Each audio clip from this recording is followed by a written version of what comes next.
So in this video, we're going to talk about how to make a certain page public. Now, why would you want to do that? Because we've been talking about how to make sure that all of your intellectual property is backed up and protected and only seen by the people that need to have access to it. But there are some use cases whereby you may want to make a certain page public. Now, when we say public, it's not going to be searchable when people do a Google search or anything like that. But you can take that link and you can send it to someone. If they click on the link, they'll be able to see the contents on the page. They won't be able to edit that page because they're not a user, but they can just view all of the contents on that particular page. Now, a reason why you may want to do this is, let's just imagine that you are working with a graphic designer who's external to your company. Now, if they're internal, they're going to probably need to have access to lots of different things, like the training and onboarding, and so follow the normal structure. However, if this person is an external consultant not inside your company, then what you can do, and you've got some information like, for example, your logo, and maybe you've got your colors or your fonts or things like that. And so we want to make sure that they have access to that information.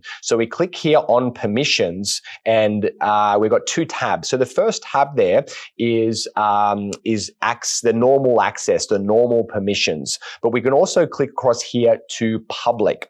Now here is whereby we can choose, the default will be that it's off, meaning it's only for people inside your company, but you can choose to toggle that on, and that will give you a link.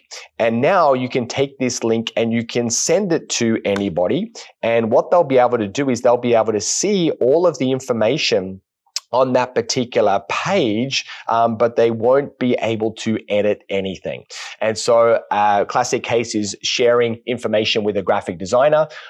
You also may be working with a travel agent, and maybe you're now working with a new travel agent, and you've got certain preferences around airlines that you fly, your frequent flyer number, your date of birth, and all of this other information for booking flights. And so what you might want to do is set up a page for all of your travel preferences, make that page public, share the link with that travel agent so they can access all that information on the page. And if they need to continue to have access to it, then you can just keep that open indefinitely. But at some point in the future, when they no longer need access, you then just go back in and you'll toggle that off.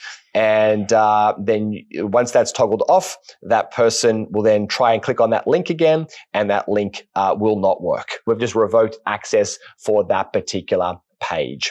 So that's it. That's how we make a page public, and some reasons as to when we might need to do so.